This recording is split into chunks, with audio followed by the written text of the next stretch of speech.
मित्रांनो, आजची कथा आहे एक लबाड व्यक्तीची जो स्वतःला आर्मी ऑफिसर म्हणून दाखवत होता. त्याने आपलं बनावट रूप दाखवून अनेक महिलांना फसवलं होतं.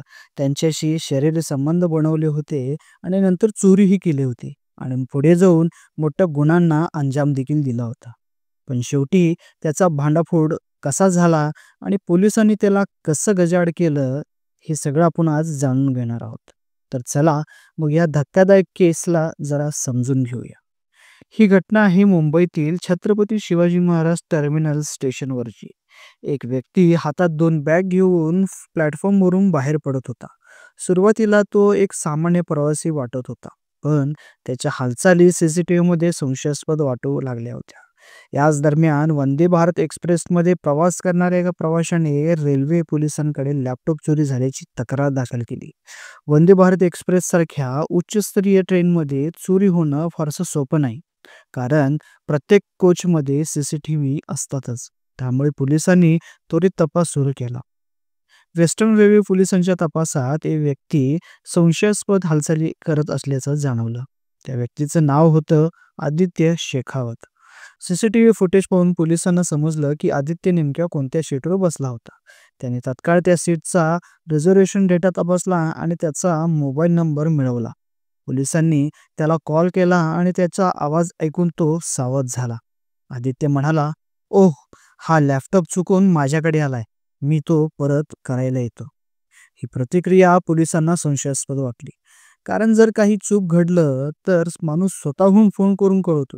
पण इथे तर हा पोलिसांच्या फोनची वाट पाहत होता. आदित्य पोलीस स्टेशनला आला आणि लॅपटॉप परत दिला. पण जेव्हा एस-पी अमोल देशमुख यांनी त्याला साधे प्रश्न विचारायला सुरुवात केली, तेव्हा त्याची भाषा आक्रमक झाली. तो म्हणाला, "मी एक आर्मी ऑफिसर आहे. तुम्ही मला आरोपीसारखं का वागत आहे?" पोलिसांनी विचारलं, "जर तू आर्मी ऑफिसर आहेस, तर मग तुझं अधिकृत ओळखपत्र दाखव." आदित्यने एक कार्ड पुढे केलं. त्यावर मेजर आदित्य शेखावत असं नाव लिहिलं होतं. पण एस-पी हे मुरलेले होते. काहीतरी त्यांना गडबड वाटली. त्यामुळे त्यांनी तात्काळ आर्मी हेडक्वार्टरला संपर्क साधला आणि सत्य बाहेर काढलं. भारतीय सैन्यात असा कोणत्याच नावाचा ऑफिसर हा नव्हता. आता पोलिसांना खात्री झाली की हा मोठा फसवणूक करणारा कोणीतरी गुन्हेगार आहे. त्यांनी त्याच्या आधार कार्ड आणि इतर कागदपत्रांची चौकशी करायला सुरुवात केली. जेव्हा पोलिसांनी आदित्यचा मोबाईल जप्त केला, तेव्हा आणखीन एक मोठा खुलासा झाला. त्याच्या फोनवर वारंवार एका महिलेचे कॉल येत होते. पोलिसांनी तो कॉल उचलला आणि समोरून एक महिला बोलू लागली, "मी मेजर आदित्य शेखावतची पत्नी बोलतेय." पोलिसांनी तिला सांगितलं, "तुमच्या नवऱ्याचं नाव आदित्य नाहीये. तो एक फसवणूक करणारा व्यक्ती आहे." हे ऐकताच ती महिला हादरली. तिने सांगितलं की आदित्यने माझं 18 महिन्यापूर्वीच लग्न झालंय. तो स्वतःला आर्मी ऑफिसर असल्याचं सांगतोय. पण खरा धक्का तेव्हा बसला जेव्हा तिने सांगितलं की तिच्या नवऱ्याचं दुसरं लग्न झालं आणि तिने तिला याबाबत कधीच सांगितलं नव्हतं. पोलिसांनी अधिक तपास केला आणि समजले की आदित्यचं खरं नाव इम्रान शेख होतं. तो मूळचा उत्तर प्रदेशचा रहिवासी होता. तो पूर्वी भारतीय सैन्यात शिपाई म्हणून कार्यरत होता. पण शिस्तभंगाच्या कारवाईमध्ये 2023 मध्ये त्याला सैन्याबाहेर काढण्यात आलं होतं. तो लष्कराच्या नावाचा गैरवापर करून लोकांना फसवत होता आणि अनेक महिलांना शादी.com वरून गंडा घातला होता. तो तिथे स्वतःला अविवाहित म्हणून दाखवायचा. मुलींना प्रेमाच्या जाळ्यात अडकवून त्यांच्याशी मोठी रक्कम तो उकळायचा.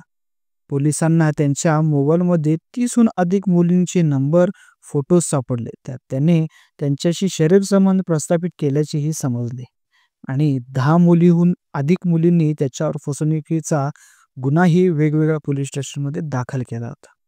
पोलिसांनी त्यांच्यावर खोटे कागदपत्र करणे, चोरी करणे, फसवणूक करणे, बलात्कार करणे आणि महिलांची दिशाभूल करणे अशा अनेक गंभीर गुन्हे त्याच्यावर दाखल करण्यात आले. त्याच्या बँक खात्यात लाखो रुपयांची उलाढाल पोलिसांना आढळून आली, जी त्याने फसवणूक केलेल्या महिलांची होती. शेवटी या मोठ्या गुन्हेगाराला अटक करण्यात आली आणि त्याचा भांडाफोड करण्यासाठी पोलिसांनी विशेष टीम तयारही केली होती. मित्रांनो, इंटरनेटच्या जगात लोक सहज कोणावरही विश्वास ठेवतात. पण कधी-कधी हा विश्वास आपल्या विनाशाला कारणीभूत ठरतो.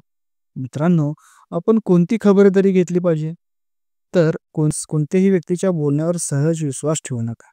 ओळखपत्र किंवा कागदपत्र तपासल्याशिवाय कोणावरही डोळे झाकून भरोसा करू नका. ऑनलाईन डेटिंग आणि मॅट्रिमोनी साइट्सवर सावधगिरी नक्की बाळगा.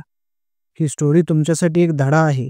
तुमचं मत काय कमेंटमध्ये नक्की सांगा. आणि अशाच सत्य घटनांवर आधारित स्टोरीज पाहण्यासाठी आपल्या मित्रांनो चॅनलला सबस्क्राईब देखील नक्की करा. धन्यवाद.